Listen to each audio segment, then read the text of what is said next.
Hello, good evening, good morning. Welcome, everyone. This is Amy, the Mystic Rose Tarot. I'm here to share with you part two of a new series that I'm going to be doing for about a year. And this is going to be following through the astrological signs. I started part one. My cat's going to be coming in here in a moment. I started part one last month while in the sign of Libra. And so with Libra, I spoke about the characteristics of the sign of Libra, the planet of influence for Libra, which is Venus. And then I pulled in tarot-wise the cards that are associated with the sign of Libra, which is basically the Justice card. And also, I believe I didn't point out, but I will do it in this video from here on in, the Court card association for each sign. So with Libra, it's normally associated with the Queen of Swords, depending on what system you most associate with. Because sometimes the Queen and the Knight, or sometimes the Queen and the King, those signs can get flipped around. So normally the King of Swords would be associated with Aquarius, and the Queen of Swords is associated with the sign of Libra. But again, depending on what system, those can actually be reversed. So it's personal preference and how you do your readings and your interpretations. What if you want to bring in that core card of influence for a particular sign, whatever you resonate with and how you think it fits well in a reading. So there really isn't a set way that it's assigned and that's the way it is. That's the beauty of the tarot and with astrology and different systems. Everything can be read differently and how you take it. So I'm going to stick here with the traditional meanings.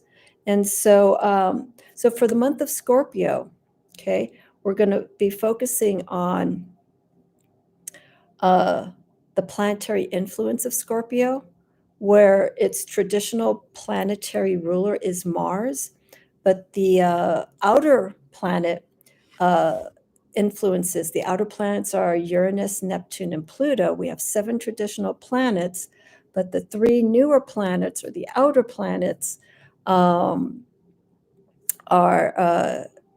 Uranus, Neptune, and Pluto, not necessarily in that order.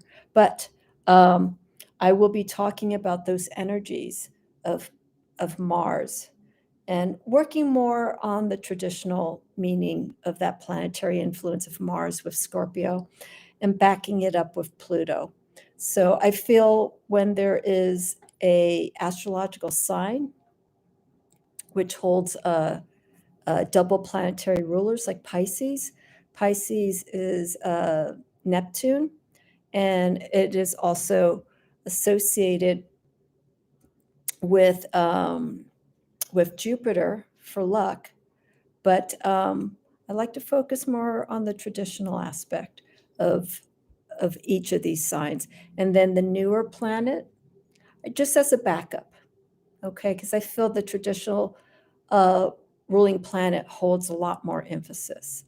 And then those newer planets can just sort of be there for that extra support in regards for the meaning and the connection of those planets with that sign. And then I'm also going to discuss,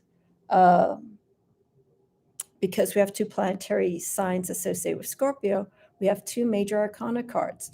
Now, there are the minor arcana cards, which are the decans that are associated with the sign of Scorpio, but I have that in my playlist. And I go through the signs, the planetary influences of the decans. The decans are from 0 to 30 degrees. These are 10-degree segments, astrological segments that are associated with each sign. And these segments, 0 to 10, 10 to 20, 20 to 30, are assigned minor arcana cards. But I do describe that in my playlist. If you have any questions or you like to get some more clarity on this, perhaps I can do a live on this, but I'm sort of cutting back on lives at the moment. But if I get enough response, or just email me, I'm more than happy to give you some guidance as to how to understand that. Or maybe we could do like a live tutorial, and kind of break down those decans with the minor arcana, but I already do that with the astrological decans in the playlist. So, and also the house that rules Scorpio is the 8th house. So I'm gonna bring in these elements. So the court card of association for Scorpio, and I'll keep it for this, is the Queen of Water. And I'm going to go through these associations individually. So that's the premise of me doing this series, just to keep it very basic so that people can understand the planetary influences with the sign.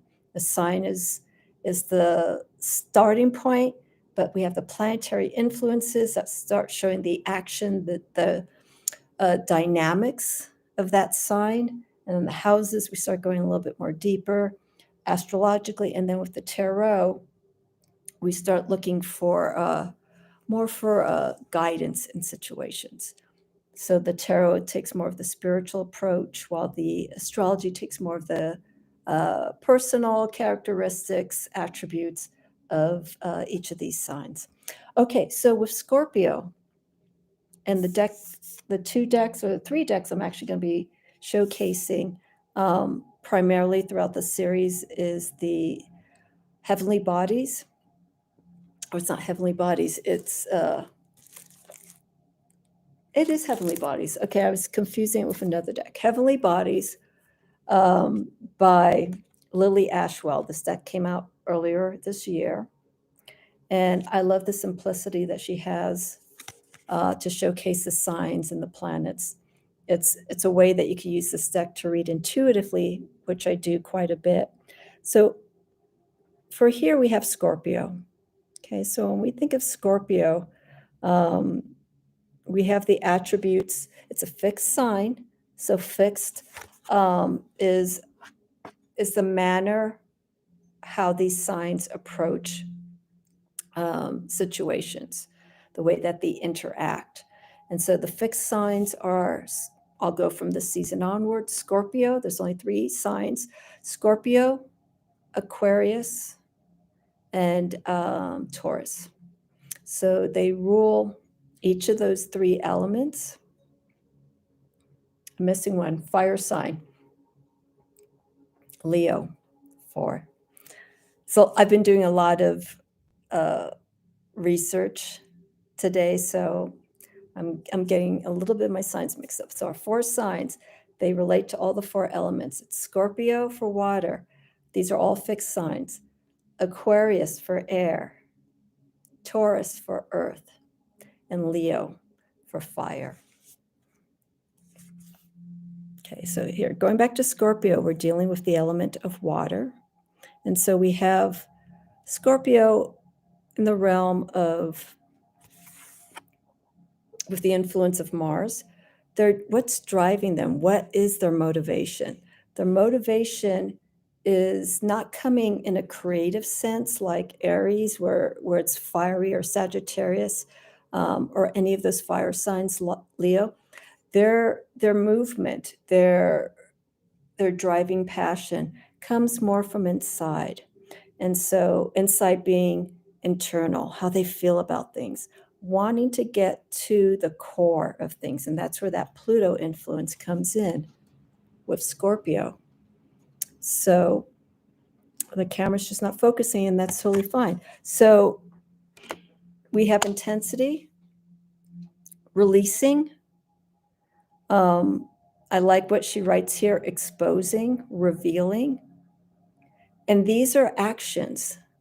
These are attributes of determination for understanding. Scorpio has that intense passion because they want to understand. And, it's unfortunate that some signs get misunderstood or misrepresented, but there is a reason behind the actions that all these signs have. They're getting to a particular, um, endeavor, to a particular answer. For the air signs with Libra, they're looking for truth. They want to find answers. They want to find something that is fair and makes sense to them, and where both, if there's another party or so involved, that both parties can benefit from it. For the most part, it's not necessarily always that. There will be someone who will have to take a loss, but ultimately it's a lesson to be learned from. So with Scorpio, that emotional, following their intuition, knowing that something is just not quite right, or knowing when something is good, is what drives Scorpio. And that's where I feel that the sign gets a bit convoluted, because it's the way that some Scorpios, not all Scorpios are like this, but how some Scorpios may become a little bit all emotional and just, crazy. And there's that association to the scorpion, the sting, that tail. Don't want to cross their paths in a way, or question their actions, because they will feel threatened. And the way that they have to protect themselves is to kind of give back, in a way to allow that space, to allow the space for them to continue delving, to continue researching. I call Scorpio, out of all the water signs, the most adventurous, uh, the most, like nothing will hold them back. They have no fear. Uh, the darker it is, the better. Because it's that unknown that really moves them. It's wanting to understand what's there. So that's the crux of Scorpio. So with the planetary influences, when we bring Mars and Pluto into it, Mars is that activating force. Okay, so Scorpio, we have those characteristics that I mentioned, and there are many different ways of describing Scorpio, but these are pretty much the general overview. But with Mars, Mars puts that energy. Mars is a fiery planet, so Mars is activating. So Mars fuels Scorpio's drive, passion, excitement, towards something that it really feels strongly about. And you cannot change the mind of any, or the emotions, or the ideas of any of the fixed signs, because they have already made their choice. They've already chosen the direction, the path that they want to take. And I feel with a lot of the fixed signs, they are prepared that if they did take the wrong path, that they will have to make amends. They will have to face any backlash that may come for it. And so that's where the strength of these fixed signs come in. Scorpio, Aquarius, Taurus, and Leo. They all have their qualities of, taking responsibility, for the most part, of maybe making the wrong choice, and learning from it, and how to move on from it. So um, Mars is also the planet of aggression. Oops, sorry, of aggression, of challenge. So when there's someone who has a chart, and you see a lot of Scorpio, or you see a lot of these water signs, but if you see Scorpio popping up in a lot of these planets, this is someone who has, astrologically, a DNA set up that they approach things, but from a very deep level. Scorpios can also be, very quiet, but they're processing emotionally, intuitively. They're listening to people, and they're processing the information, so they know how to connect, how to move forward, when it comes to getting answers. And that's what's important with Scorpio. as I mentioned, getting to the core, getting to the root of what's driving them, what's driving them crazy, or what is this excitement, or what is that calling? Okay, so knowing how to work with that Marsian energy with Scorpio, so we have fire and water, is something that I feel Scorpio has to manage, because Scorpio can exhaust emotionally, feeling wise, can exhaust that energy of Mars, because water can extinguish, can flood, can cause damage to any of the signs because of the elements that they're in. It can weaken that influence. So I feel with Scorpio, finding how to work with that Mars influence, which is the traditional ruler for Scorpio, is in the best interest. So if you're a Scorpio sun sign, take a look and see where your Mars is. If your Mars is in a water sign, if it's not Scorpio, but if it's in Pisces or Cancer, take a look at those attributes, okay? Because that also influences how you approach things. Okay, remember, Mars is action. And Mars in any of the water signs can be a bit challenging and a bit too much. Okay, so for Pluto, Pluto, this is the newer planets, if you will, the last three. So this is the planet that is associated with Scorpio. This is a beautiful card. And it's just, I love the way Lily Ashwell has this set up. Just one word. Pluto is about transformation. Pluto is a fire sign as well, because Pluto Mars is more on the outwardly actions. Pluto is the transformative that takes place inside. Okay, so we have all this action going on, and these planets relate to the sign, or to the arcana of Death and Tower, which I will talk about next. But Pluto, we're seeing the destruction going on inside. It's not like total chaos, but it can be. And sometimes that's the energy that Scorpio needs. Sometimes it needs to rip things apart, peel back those layers in the onion to just really get to what it is. And so Pluto puts in that, transfers that Mars energy, everything outwardly, and takes it inwardly. Okay, I feel the three planets, outer planets, Neptune, Pluto, and Uranus, are more exemplary of energy that's going on inside. And it is, those three planets are generational planets, where sometimes it's many generations. And a lot of us will not go through Pluto, Uranus, and Neptune when it goes around its cycle. I believe it's either Pluto, I think Neptune's 143 years. And that's what I mean, multi-generational, that these signs can stay in. But Pluto is very important. And if you look at past history and seeing where these generational planets, what sign they were in, you can start seeing that influence of what was going on at that time, and how people were internally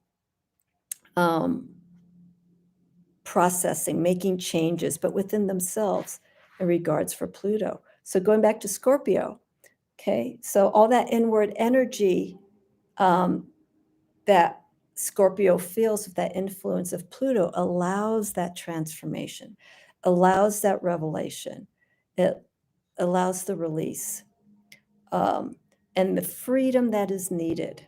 Okay, so this is, again, we have double fiery planets doing two different forms of release and action. Okay, so Mars is more external, Pluto is internal. That's my interpretation, how I see in relationship to the planets. So next, I'm trying to think, should I go to the houses? No, let me go to the signs. Let's continue on. And then I'll go to the court card, and then I'll round it off with the meaning of the eighth house, which is ruled by Scorpio. So the cards that we have here, as I mentioned, for the major arcana, archetypes. These are archetypal influences that go in line with Scorpio and the planetary influences of Mars and Pluto. So Scorpio is normally assigned the death card. Okay, this is from the Pagan Otherworlds, which came out quite a few years ago. And this deck just basically, I'm not here to really break down the detail of the card, but here the meaning with death is it's nothing to be feared of. Remember what I was saying about Scorpio? Scorpio has no fear. The deeper they go, the darker it is, the more driven they are. It's the unknown. They want to see what's there. So with death, we're seeing a change. Okay, we're seeing letting go of bad habits, karma. It's more karma related, but habits that can lead to a karmic pattern. So as we begin the month of Scorpio, and I know quite a few of us are starting to feel that push as we get towards Samhain or Halloween at the end of October. And the veil gets thinner in our connection to energies. For those who have a very focused work with spirits, or who is empathic, energy becomes heightened. You become extremely sensitive, and I'm one of those people. And so I call this month Scorpio Dancing with Death. And it's just showing this transitional environment that we're in. Okay, so there's a lot of shifts. Our weather's changing. We become more slower in our actions as the weather's cooling down. We start staying inside more. Nights are getting longer. And so this is creating space when we're releasing all of that energy. Okay. Let's go back to Pluto. We're seeing this transformation. We're seeing this shift. We're seeing a purging, a spiritual purification at this time. And it's a cleansing time when you think about it. Connecting to ancestors for people who do that kind of work, or connecting to yourself. Death is also a means of connecting to our inner self, our subconscious, our shadow side, if you will. But shadow, I won't go on a tangent about it, but shadow work, I feel, is not necessarily something seasonal. It happens, it's there. Our shadow self, our darker side, comes up in certain situations, sometimes unknown. It can also be in line with the phases of the moon as we go into the waning time of the season. And as the moon wanes as well, the energy of that moonlight, which affects the emotions and our intuition, starts decreasing. It's a time of replenishing our energies. This is a time of healing. So Scorpio is another aspect of healing, but the healing process that Scorpio does is intense because of that Mars and Pluto influence. Okay, so we got death. So death associated with Scorpio, and I feel it's more an amalgamation. The death card for Scorpio merges the energy of Mars and Pluto.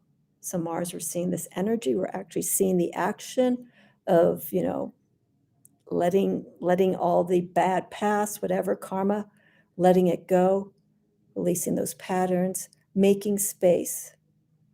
So when the death card comes up, or people say, hey, this is a great sign, because this is the sign of something new coming. So with our next card, the Tower is ideally associated with Mars because we're seeing a different form of action. Okay, so here it's kind of hard to see, but there is lightning striking the Tower. Okay, so this is our external self. Okay, and the Tower is associated with energy that is very sudden. Okay, it could be news. It could be something physically that happened that just came out of the blue and literally has knocked you off your feet.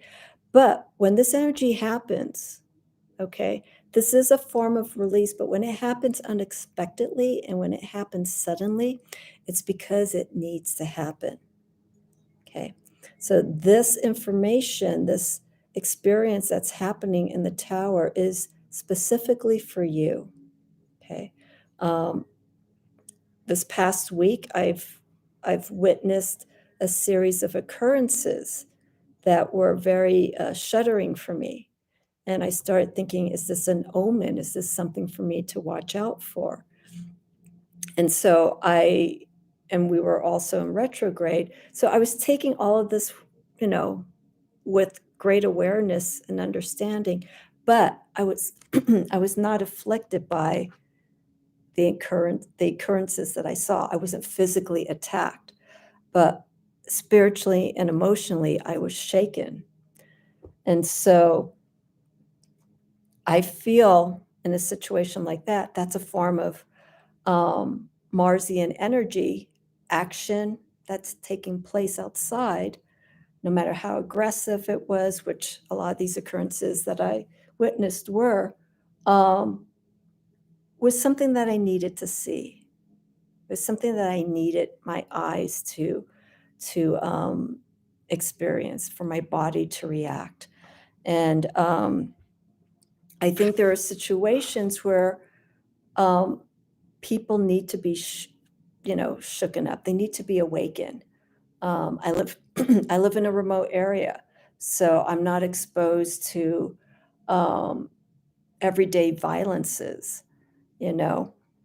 But I was saying to myself, it's like, you know what? I feel like I've been losing contact because I've been connecting so much in recent weeks since the fall equinox. I've been connecting so much internally that I feel I've been disconnecting myself from the conscious realm. And I said, I need something. I literally stated this to myself. I need something exciting, not in a great way or a bad way. So I got it. I got these signs of being shaken. And I think that movement of energy was needed. I think things were a little bit too, maybe a little stagnant for me, and I just need that movement to awaken me in that sense. So that's how I can relate this Tower card for me, is that I needed that inner jolt, even though I saw stuff happen physically, but I needed that inner jolt to just like, okay, here we go. So those are examples, but when sudden occurrences like that happen is because there's a reason, okay? It's a reason to awaken parts of ourselves, or physically, some change needs to happen, and it needs to happen a little bit quicker. Maybe you're in the process of going through shifts and it's not quite moving the way that it should, and then something happens and it almost poses to you no choice. It's time to, take those next steps. So that's what we have here with the Tower energy, more Marsian energy, but it is that process of breaking down. And then the transformational part comes in through Pluto, which I feel is a combination of energy with Mars for the Death card. Okay, so we have Scorpio influences in the Tower and the Death card, but their energies tend to lean more towards like the Tower for Mars, and then I feel Mars and Pluto works in conjunction with the Death card. Okay, so the Queen of Water. I decided to pull a card from another deck to kind of break this up a little bit. The Queen of Water. This is from the Dreams of Gaia. This deck deals with elements, the Dreams of Gaia. And I feel the depiction of the Dreams of Gaia when it comes to elemental energy is just beyond the realms for all the elements. So this Queen of Water or Queen of Cups, and I'm going to keep it in line of Scorpio, even though we see the crab here. But in this case, I pulled this card out just to talk about the sensitive nature of the Queen of Water, Queen of Emotions, intuitive. Even though Scorpio has this intense side to them, they truly care. And once you understand where they're coming from and the perspective of how they do their actions and why they do what they do, that's a form of respect that is that I think Scorpio would like to have, and to understand what's motivating them. The Queen of Water here, everything is intuitive. This energy is all about the inner realm. I'm going to move a little bit closer here. We have the turtles, of course, we have the crab. It's just the connection to that subconscious. And it's a different kind of energy from Pisces, because Pisces, ideally, their environment is of not in the real world. They have a different perspective. Pisces are, out of those water signs, probably the most mysterious. You think you have them figured out, but you don't really quite have them figured out. Pisces knows themselves better than I would say almost anybody else because of the way they keep things to themselves. And they are compassionate as well, Pisces, but they have a way of, they like to solve things, but they need that time to be more inward. And then when they're ready, they will come out and express what they've experienced, what they've tried to understand, but have gotten awareness on it. But here at the Queen of Water, with the Dreams of Gaia, I'm feeling this is coming more from a place of the instinctual, the intuitive side, being more sensitive with that. And so the Queen of Water, Queen of Cups for Scorpio can represent that softer side of Scorpio and the intensity. Their intuitive nature can be very intense, as well as their actions, but their connection to the unknown is very high. And so that sensitivity that they have and that connection to the darker realms, the occult, all of that, is something that we can learn from. Not a lot of the other signs can actually go, depending on, again, other signs that are in your chart. But not quite a lot of other charts that can really have that adventurous, courageous self of going into the unknown, going into the abyss. Okay, they're the ones that can truly come back from that place, different from the Pisces. Scorpio, I feel, is a little bit more on the spiritual side, where they can come back and learn and feel like they've shifted. That's the goal of Scorpio: shifting, transforming, releasing from any experiences that they've had that may have, rattled them, that caused a lot of disturbance for them. So that's where I feel with the Queen of Water, Queen of Cups is coming from in relation to Scorpio. Okay, so remember too what I was mentioning.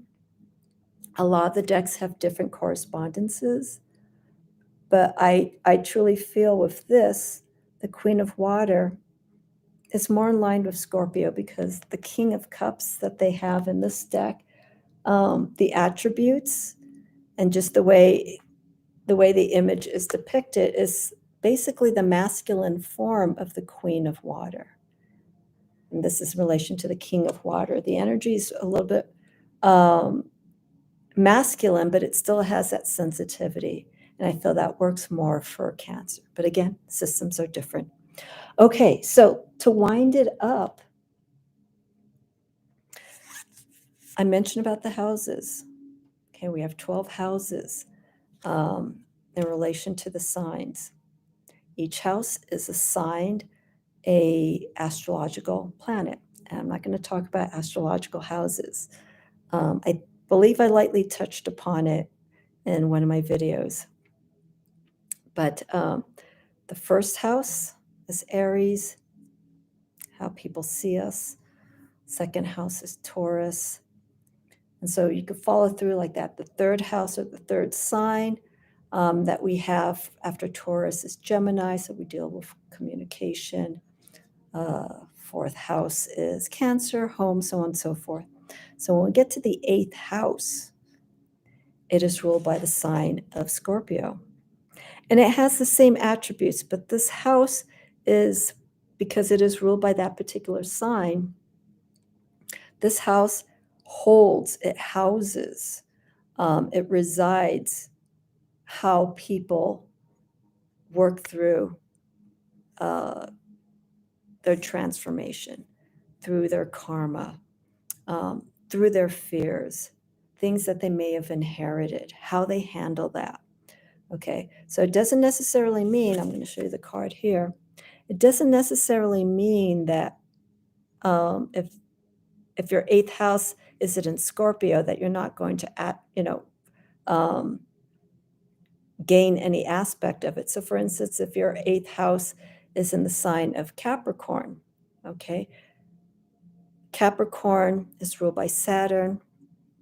And so the approach to how they deal with transformation, how they face their own fears, when you have another sign that's placed in these houses that is not ruled by that primary sign, it shows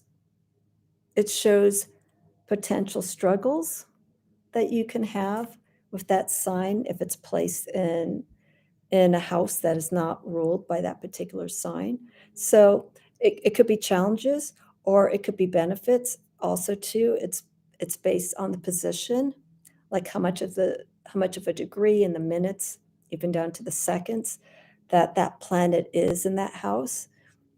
If it's in the early part, the experiences that you gain at that time. When it's in the middle, like 0 to 10, 10 to 20, you could see it like that for the houses.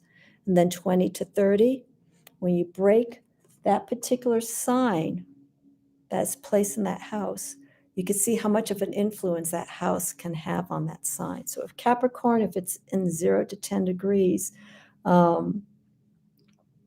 feel the earlier part, like of the position of these signs, like 0 to 10, for any of the signs, represents the early stages.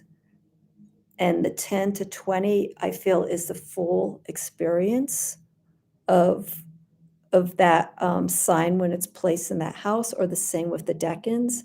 And then 20 to 30 is the result, I feel, just personally, it's the result of the journey, because when it's in 20 to 30, it's already gone. It's already been in that experience. And so when it's placed there, it takes, it has a different form of energy for that sign in that house. But I feel when it's midpoint in the houses, like 10 to 20, whatever sign is in that particular house, I feel is the most influential. They get the full benefit, they feel the full effect of that house and its influences. So I hope that makes sense. But again, these are my insights. These are my experiences to bring in the signs and the planets in relation to the archetypes that we have here. And it's fascinating to see the relationship and also some of the differences, some of the conflicts that can come in when these signs and planets and the houses, how they can work together, but also go against each other. And so, again, that goes through the decans. When you were born during a certain decan. And usually the 0 to 10 degrees usually picks up a little bit of the previous sign and initiates the first part of the decan. So 0 to 10 degrees, those tend to rule the cardinal signs. Cardinal signs, they start the season for Aries for spring, Cancer for summer, and then Libra for fall, and Capricorn for winter. So that's one way you can see those decans. 0 to 10 are the cardinal signs, and then 10 to 20 are the fixed signs, and then 20 to 30 are the mutable signs. The 20 to 30 is when they're transitioning out of the season and they're getting ready to move into the next season.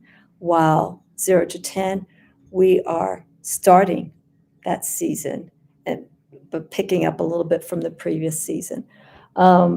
So yes, let me know with your experience for all the Scorpios that are there, that are here, who are watching this. Let me know your experience, how you feel with these planetary influences, with these influences of the archetypes that we see in the major arcana. The Queen of Cups, the Queen of Water. Do you associate it with Scorpio? Do you associate it with some of the other astrological signs? And then, of course, the houses. If you know your chart, you could bring these influences and see if they are spot on for you, or if there's some that don't really quite mesh up. Again, all the planets and signs where they're placed in your chart gives you that general overview of who you are and how you approach things. And again, the journey that you experience when your signs and planets are in these houses. You don't necessarily have to have signs and planets in houses, that you can have empty houses. And my take on empty houses, some people are like, oh, empty house, that must be weak. I don't have anything going on. The way I approach empty houses is that empty houses is something that you don't have to be concerned about. Look at the houses, the planets, and the signs that are in those houses. If you have a lot of activity going on, like multiple planets with signs, like if you have 5 different planets or whatever and signs in one house, that's a lot of stuff that's going on. Okay. And those, I feel, are things to learn from. They're challenges. They're not necessarily weaknesses, but they're things that you need to be aware of. Also, if you have retrogrades in these houses. But the houses that are empty, I feel personally, again, I'm not an astrologer. This is just based on my experience of reading astrology in relation to the tarot, not astrology in relation to astrology. But I feel with those empty houses, it's almost like you already have that knowledge. There's nothing that you need to be concerned about in those empty houses. I think I have 2 or 3 empty houses, and those tend to be towards the end of the house system. Like I think it's 11, I think it's empty, and I think I have 2 other houses that are empty. And when you read about the meanings of those houses, and you see that they don't hold any planetary or sign influence, and you feel like it's something that it's not really a challenge for you, then that's something that you don't have to worry about. Focus on the energy that's going on in those other houses. You can still have those influences of those empty houses, if nothing there, but not as much as the planets and signs where they hold residency more so in certain houses than in others. Okay, so that winds it up. Happy birthday to all the Scorpios. I extend birthday wishes to Sun Scorpios, to Moon and Scorpio, you're rising in Scorpio, if you feel like, yeah, not feel, but if you have a lot of Scorpio energy, this is your month. And the month for Scorpio starts on October 22nd, Friday, and I believe it goes into November, I think it's November 21st. And then once we get to the end of that cycle and we move into Sagittarius, I'm going to do the same series, but show in different influences that are related to Sagittarius. So we've done Libra, so we've already gone through air, water, then our next sign of influence, which is mutable, will be Sagittarius. And I will touch base on that next month, November 21st, 22nd. I'll set up a video and I'll break it down the same way. Thank you so much for watching. Thank you for your support. Again, this is not heavily astrologically influenced, but it's just to show the relationship of astrology characteristics with the sun sign, the planets, in relation to the tarot. Okay, because I feel it's really important to understand these connections and that they do help provide guidance for people in certain aspects of what's going on in their life and also for who they are. All right. Have a wonderful birthday, Scorpio. I will see you all next month. I will still be creating more content, but this is dedicated to all the Scorpios there. Again, any questions, let me know. And I'm offering a discount on all my readings on my website, 15% off until November 12th. So if you'd like to have a reading from me via my website, take a look and see what I have to offer. If there's something that rings your bell, something that you would like me to focus on for you, give me a jingle, drop me a line and let me know. Alrighty, have a wonderful day, everyone. Happy birthday again, Scorpio.